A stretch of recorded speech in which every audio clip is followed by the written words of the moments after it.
It was the eve of the SATs, and Jake, my transfer student crush, was mad at me again, because I told him I didn't want to see him. He told me to transfer schools. Northwood High is pretty good, he said. I'll have you back when she cools down. Don't make this hard for me, Sarah. I nodded and agreed. I packed my things, ready to leave. His best friend tried to reason with him. You know Sarah has a hearing impairment, right? Do you think she'll be okay at another school alone? Won't she get bullied? You guys grew up together. You used to like her so much. Can you really bear to send her away? Jake raised an eyebrow. That was then. First love can't beat the one who comes after. Haven't you heard? Besides, I'll have her back in 3 months, tops. 3 months later, when Jake called to tell me to come back, a cocky, carefree guy next to me chuckled into my hearing aid. Babe, you gotta close your eyes when we kiss. And no answering calls from random dudes. The day the practice SAT scores came out, I jumped from 5th to 3rd in the year, while Mia had dropped from 20th to somewhere in the 30s. Someone commented, wow, Mia's score really tanked, and Sarah jumped 2 spots. Her eyes immediately welled up as she looked at me. Sarah, are you happy now? Studying so hard every day, just so everyone thinks Jake made a bad choice picking me, huh? With that, she stormed out. She didn't come back, even when the bell rang for class. Our teacher, clueless about what happened, asked me, as class president, to go find Mia. Half an hour later, I found Mia sitting on the planter by the basketball court. Jake was bent over in front of her, whispering sweet nothings. I don't know what he said, but Mia started smiling through her tears. The sunlight filtered through the leaves, dappling them both, like a scene straight out of a high school rom-com. Seeing me, Jake narrowed his eyes. As if to avenge Mia, he tossed the basketball he was holding in my direction. It hit my hearing aid. After a buzzing sound, my left ear went completely silent. Jake clearly hadn't expected that. A flicker of surprise crossed his face, quickly gone. He walked towards me. Sarah, transfer. Mia has a temper, and she's always fighting with me because of you. Just a month ago,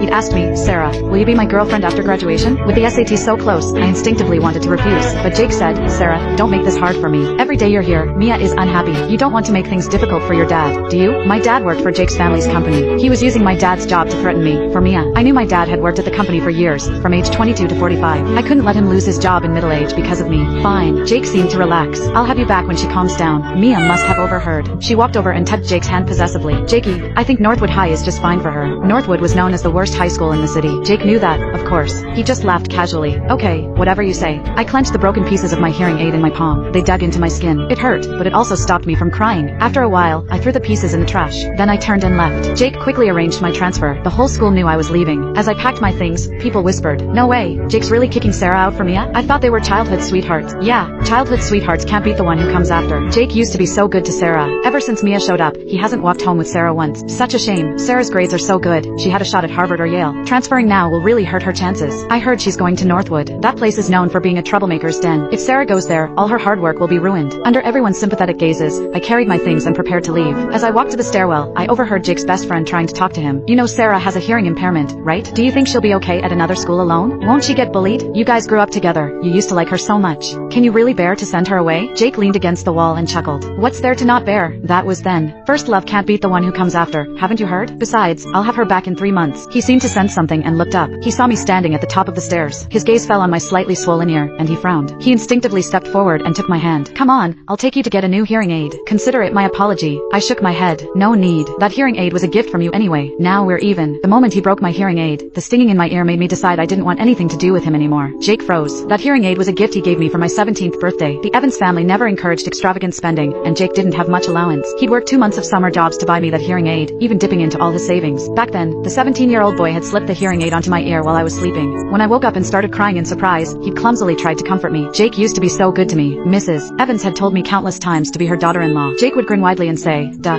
I've been raising my wife for years. You think I was doing it for someone else? Everyone assumed we'd go to college together, date, and get married. Jake had grown up next door to me with his grandpa. We grew up together. He'd wake me up for school and carry my backpack every day. He confessed his feelings for me, and I blushed and said yes, until Mia showed up, and everything changed. When she arrived as a transfer student, Jake, sitting next to me, stared at her for a long time. I knew then that something had shifted. Sure enough, Jake and Mia grew closer and closer. He stopped walking to and from school with me, and the backseat of his bike became Mia's exclusive seat. Even though I distanced myself from Jake, Mia still didn't like me. She accused me of studying hard just to make people think Jake had made the wrong choice. Gradually, even Jake started to believe it, and resented me for it. He'd hold Mia's hand and scold me in front of the whole class for being manipulative. Mia would cry and claim that I had no boundaries, that I was the third wheel intruding on their relationship. But I had grown up with Jake. He was the one who confessed to me, the one who said we'd be together after graduation. Jake just stood there, without explaining. My heart completely shattered. I distanced myself from Jake, thinking we could coexist peacefully. Until today, Jake opened his mouth, wanting to say something, but Mia across from him said, Jakey, let's go. Let's go home together. He looked at me once more, then left. Back home, Dad cautiously brought up the idea of resigning and starting his own small business at the dinner table. He carefully asked for Mom's and my opinions. If I start a business, life won't be as stable as it is now, and we're not exactly rolling in money. I was thinking of selling our house and getting a smaller one in the suburbs.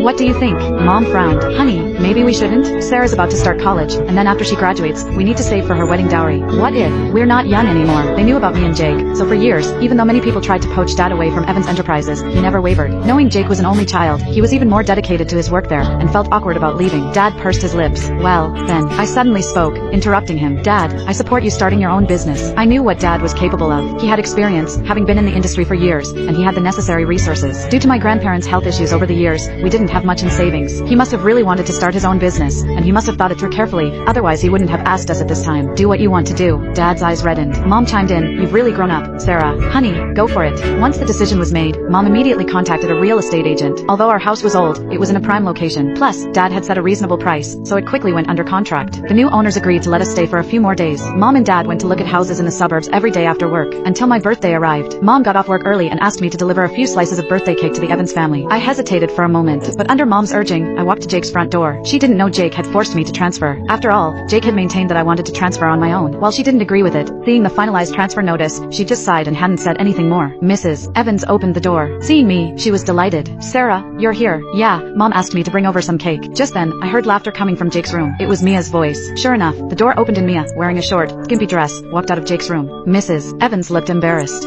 Sarah, Jake brought her. I knew what she was trying to say. I shook my head. It's okay, Mrs. Evans. I delivered the cake. I'll be going now. With that, I left. I heard Mrs. Evans's scolding voice behind me. Jake, aren't you going too far? Didn't you used to like Sarah? You'll hurt her feelings like this.